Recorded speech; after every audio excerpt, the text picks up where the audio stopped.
My name is Samra Zafar. I was a teen bride and I escaped an abusive marriage.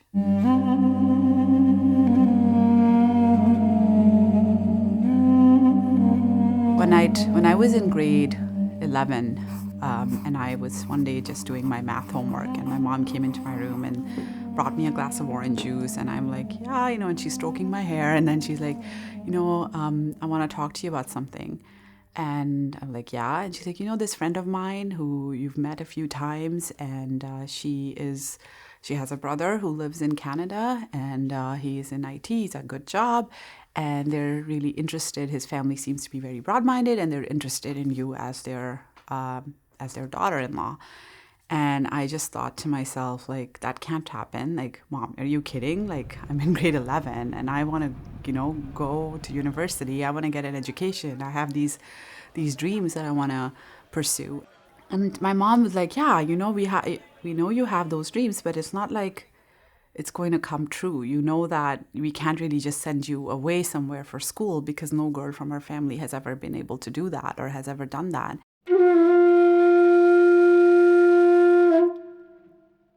A few months later, just after my 17th birthday, I was married, and I was sitting in this big grand banquet hall with red and gold all over me. My aunt, just a few hours ago had taken me to a beauty salon and caked makeup on me because they wanted me to look older. And I remember her saying to the makeup artist, just make her look older. Like, she's only 17, but we want to make her look like she's in her 20s. The very first time I met him was the day before the wedding. And I was very, very scared. I was terrified. I was like, I really didn't know what's going to happen. It was his family, my family, all of us together. And I couldn't even look up. I was like looking down the whole time. And I was just so scared of raising my eyes and looking at this person who's going to be apparently my future husband in a day. And then when I did finally muster up the courage to look, I just felt this jolt of like fear and like this big voice in me screaming, no, this can't happen, because this looked like someone who could be a friend of my father's.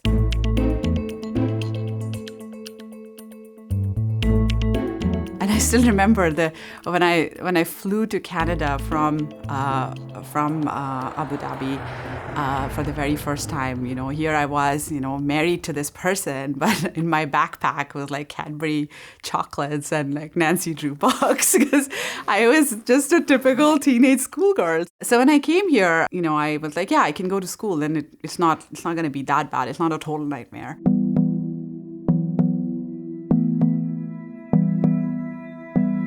The abuse started off as name-calling, insults, and whenever I would challenge it, I was told that it's because you deserve it, because it's your fault. And over the course of several years, it progressed to, shoves and eventually slaps and eventually kicks. So when the first bruises appeared on my body, I just believed that it was my fault too, and I just didn't know how to get out of it. That's what his mother would tell me as well, when I talked to her about it, and she kind of knew what's happening because it was all in front of her. But one time when I, sort of thought maybe she'd help me or talk to him, and her words to me were like, oh, it's, this is normal.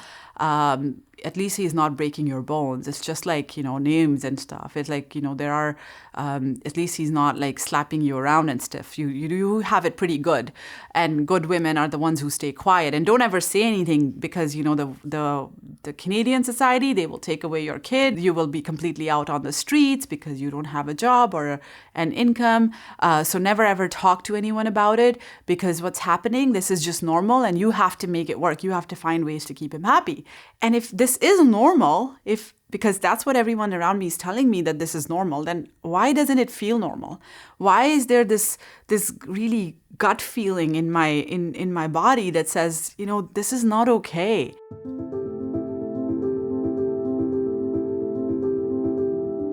So I never had this master plan of leaving, that this is what I'm going to do. But I always had this vision that the way I'm going to improve my life is going to be through education.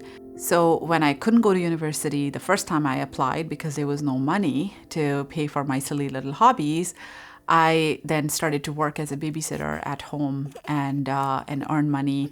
And most of my money would be taken away from me and put towards the household expenses, but I would still stash a little bit away on the side every month of $50, $100, $200. And that helped me save for my first year tuition as a part-time student. There were times when, my daughter was still very young and, she would wake up in the night or whatever. And there were times when I would actually have her in my lap and, like giving her toys and stuff to play with while also like doing my math questions and stuff. And it just felt like the world is not all dark. I was working towards something, and learning and growing gave me a lot of joy and a lot of purpose. And that is eventually, what kept me going. Because it was like, there's this little hope that one day things will get better. If I give up on my dreams, if I don't respect my dreams, then who will?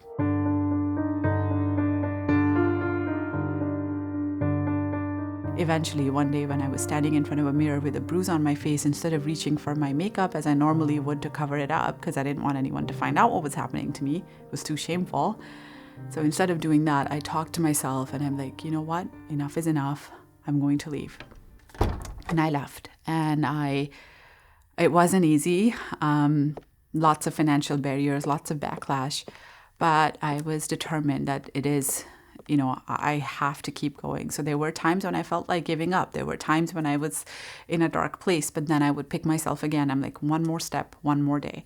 I moved to campus housing at UTM. And I was living there with my daughters, working 4 or 5 on-campus jobs, running a little catering business out of my tiny apartment. And that education and knowledge that gave me my power is what enabled me to start building a new life for myself and my daughters.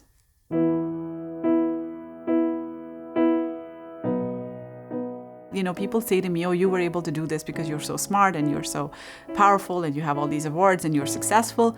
Don't compare my end to your beginning, because when I was in that moment, when I was in that life, I had the same fears and the same barriers and the same vulnerabilities, uncertainties and self-doubt. But it was also coupled with this determination that I have to fight back. I have to try one more time. And when you have that in you, when you just keep on going, I believe that success will come. I know what made a difference for me was the community that I found at university. And that community is what helped lift me up. Because when we believe in someone else, we actually teach them to believe in themselves.